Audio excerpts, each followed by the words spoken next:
Ganun talaga yung buhay. Nagkataon lang na nagkaroon ng digmaan. Ay nako, kaya hindi na ako nag-asawa Dahil makikita ko lang sa mapapang asawa ko yung alaalang matagal ko nang nakalimutan. Wika ni Juan. Hapon ng mga sandaling ito, magkasabay silang dalawa ni Juan pauwi ng kanilang lugar.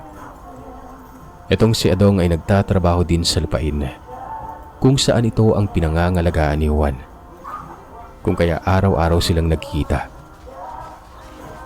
Sa palagay ko, kahit hindi ka pa mag-asawa, nariyan pa rin sa alaala mo yon. Huwag mong lukoy ng sarili mo.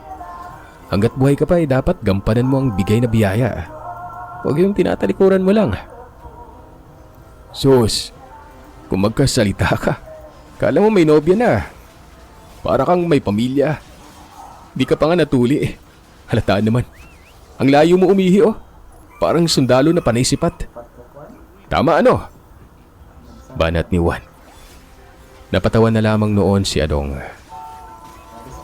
Maliban sa lagi silang magkasamang dalawa, magkapit-bahay din sila.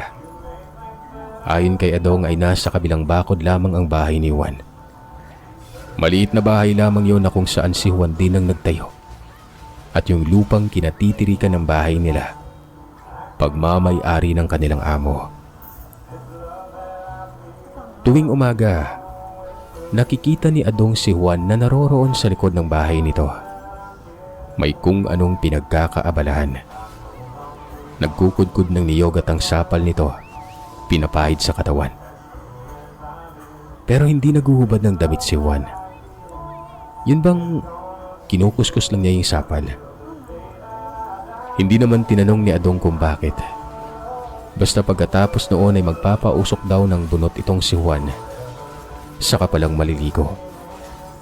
Pero kung maligo naman, nakadamit pa rin. Para umanong babae. Kaya noon, napaghinalaan pa ni Adong na bakla itong si Juan. Hanggang sa isang araw umano, nagkaroon ng kaalitan itong barkada ni Adong na si Boyet. Paano ba naman kasi, maangas maglakad. Yun bang astig pero ganun daw talaga maglakad itong si Boyet. Subali nagkaroon ng kaaway na dalawang dayo noong kasagsagan ng piyesta.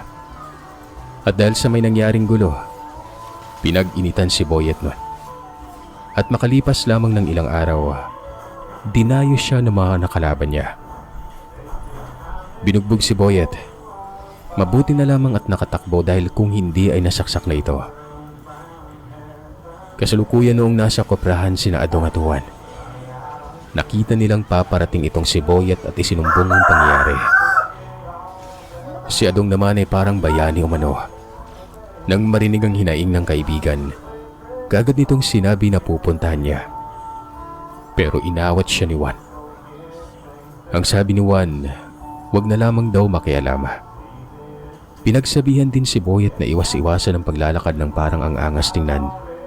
Dahil ito ang naguudyok sa kanya para magkaroon ng banta. Kumalma naman si Adong.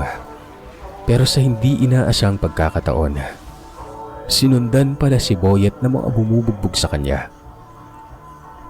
6 na katao ito. 2 sakto na sa edad at 4 na binata. Habang paparating ay nagmukay si Juan na maging kalmado sila. Kakausapin niya ang mga ito. Yun nga ang ginawa ni Juan. Malayo pa lang, kinakawayan niya na mga tao. Binati pa niya ang mga ito at sinabing pag-usapan daw nila at huwag idaan sa rahas nun. Pinaliwanag din ni Juan na likas lang talagang maangas itong si Boyet maglakad pero mabait naman. Ayun lang mga kaibigan. Sana naman matigil na to. Baka kasi umabot sa punto na magkamatay na kayo Etong akin ay hindi naman sa nakikaalam pero nag-aalala kasi ako. Dagdag pa ni Juan. Ang sabi naman ng isang binata, wala lang naman daw sa kanyang mangyari. Sinita lang nila kung paano umasta si Boyet pero may isa daw itong kasamang nagalit.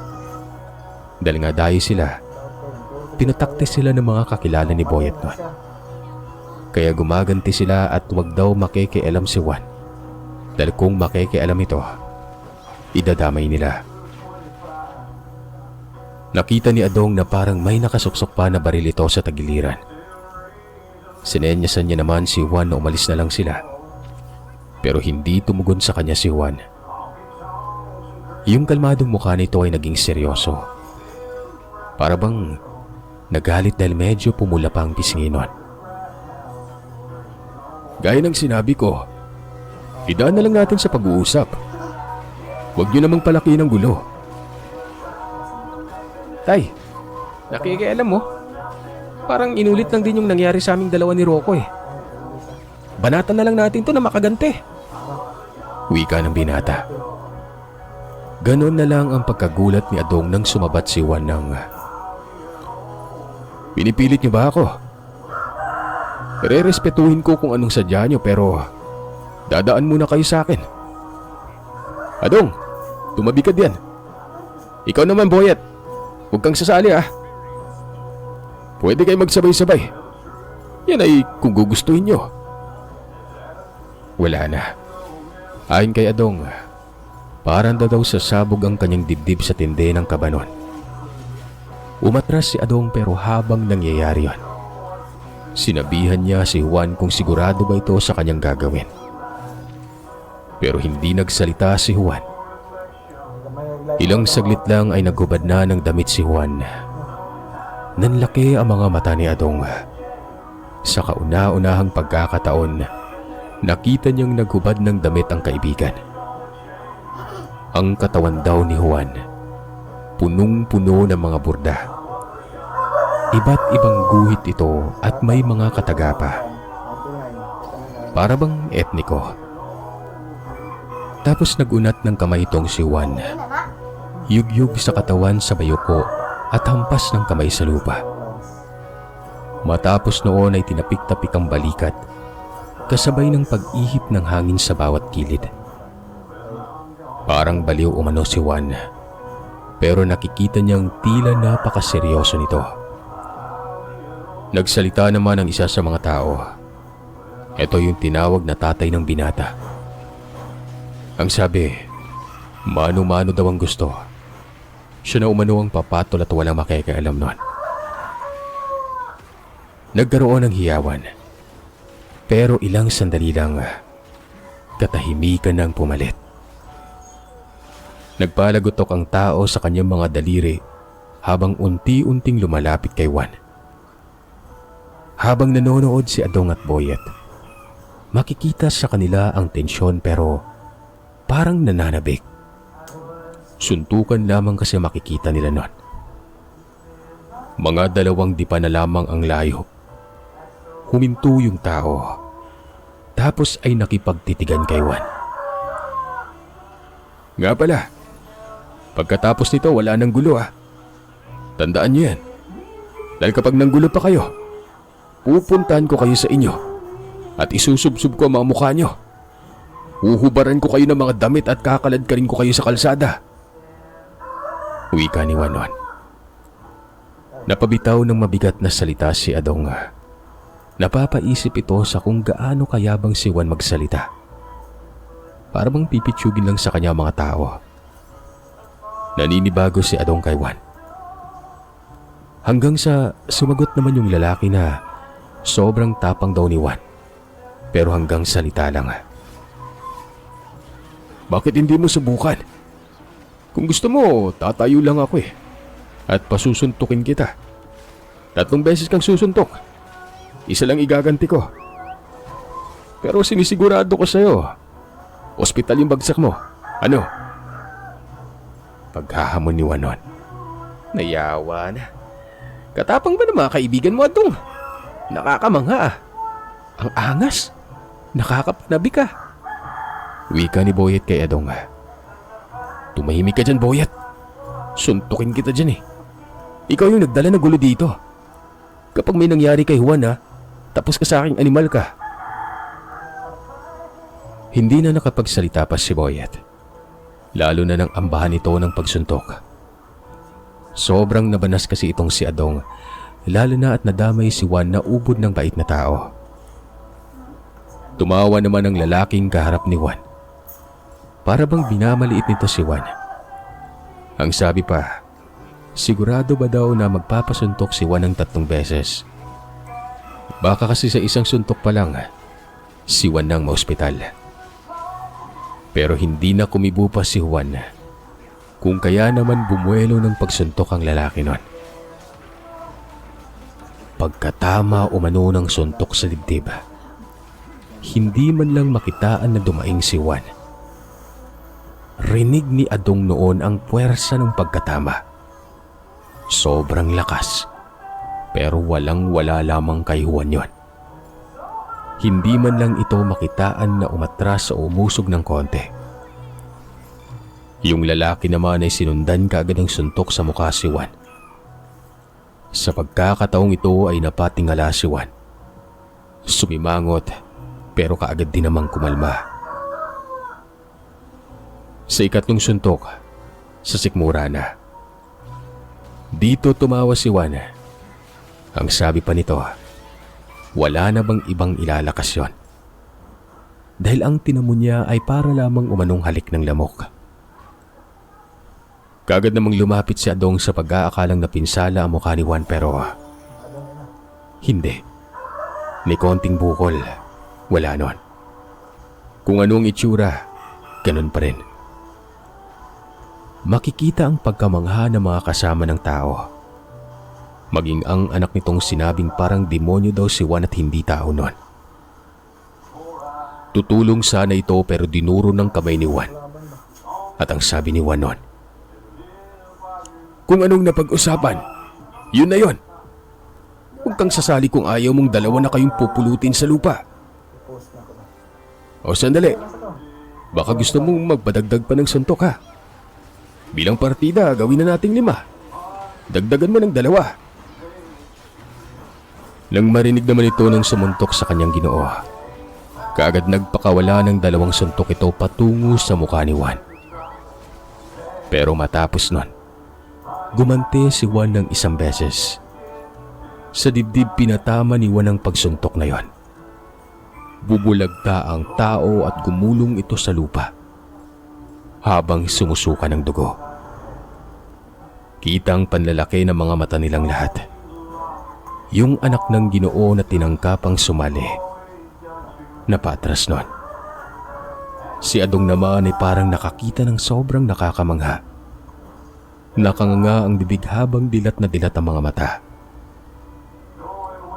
Ayaw ko na makita yung pagmumukha niya dito. Ikaw, dayo ka na nga sa piyesta. Ikaw pang malakas ang loob. Huwag kang manita ng tao. Ikaw naman yung nanguna eh. O siya, alalayan mo yung tatay mo at isugod sa ospital. May 2 oras pa siya bago atakihin sa puso. Wika ni Juan. Tumango ang anak noong nakalaban ni Juan. Ilang saglit lang ay nagsialisan na ang grupo sa lugar. Si Juan, nakikita ni Adong na tinapik muli ang balikat. Saka pa lamang ito nagsuot ng damit. Lumapit ang binata. Sinabi niya ang lakas ni Juan. Ngumiti lamang si Juan at tinapik ang bisig ni Adong noon. Napapailing na lamang si Adong. Talaga, walang bugbog na tinamo itong si Juan. Para bang bakal sa tigas ng katawan. Si Boyet naman, tinawag ni Juan. Kinaltukan ang ulo nito at muling napagsabihan. Ayus-ayusin umano ang paglalakad at huwag manghahamak ng tao. Pabayaan lang ito at kung hindi, ngitian lamang o batiin. Ipadama na mabuti siyang tao. Huwag yung maging suplado. Tumango naman si Boyet at pagkatapos noon ay umuwi na ito. Si Boyet mula ng araw na yon, naging kaibigan na rin ni Juan. Yung dating tumatambay kasama ang mga barkada sa gilid ng daan at nag-aabang ng mga estudyanteng mapapadaan, lalo na mga babae. Ngayon hindi na. Nagkukopra na din si Boyet at ilan sa mga niyog na hindi natubaan, siyang nangangalaga. 3 na sila na malapit sa isa't isa. Si Boyet, Juan at Adong. Pero si Adong, Hindi mawala-wala sa isip niya kung ano bang meron kay Juan. Sa isip-isip niya ay parang hindi ito tao. Paulit-ulit niyang tinatanong si Juan pero walang sinasabi. Pero noong minsang nagiinuman sila kasama ni Boyet, dito ay prangkahang sinabi ni Adong na anong meron sa mga borda ni Juan sa katawan. Sa nakita niya raw kasi noon, para umanong sa borda ng katawan si Juan kumukuha ng lakas noon. Hindi daw maipagkakaila sa kanya dahil parang iniingatan daw ni Juan ang may makakitang iba sa kanyang borda. Tuwing umaga siyang nakamasid at nagpapahid pa ng lana, tapos nagpapausok si Juan noon. Sa mga sandaling itong malalim ng gabi, nasa gilid sila ng bahay ni Juan. Angat na ang tama ng tuba kaya sobrang lakas na ng loob ni Adong noon. Habang si Boyet naman, nakikinig lang. Juan, yun lang naman yung base sa nakikita ko sa iyo eh. Huwag mong isipin na nakikialam ako ah. Nakakapanibago ka lang kasi. Pasensya na. Pero sa totoo lang, iba yung nakikita ko sa tuwing umaga eh. Ikaw talagang kugtong ka. Naninilip ka pala sa akin. Bakla ka ba? Anong bakla? Ikaw nga dyan eh. Nakakatawa ka. Naliligo tapos nakasuot ng damit. May lalaki bang ganyan? Sa babae ko lang nakikita yan, Juan. Tayo-tayo lang naman eh. Ano bang meron kapag ipinaalam mo yung lihim mo? Kaibigan mo naman ako ah. Napabuntong hininga si Juan. Naging seryoso ang mukha at inilapag sa lamesa ang baso ng tuba. Tapos tumayo ito. Nakatingin sa malayo at halata rito na nag-iisip ng malalim. Noong paslangin ng asawa ko, dumulog ako sa isang kilalang antingero sa Cavite. Nanghingi ako ng tulong sa kanya. Katunayan, kasapi siya ng mga gerilya. Gusto kong patayin ang mga Hapon noon. Gusto kong gumante at nais kong ubusin sila. Wala nang ibang laman ng isip ko noon kung hindi ang pumatay ng tao. May sinabi sa akin ng antingero. Handa ba umano ako sa mangyari sa akin pagkatapos niya akong bigyan ng tangan? Dahil ang tangang ibibigay niya, kapag hindi ko kinaya, maaring ikamatay ko.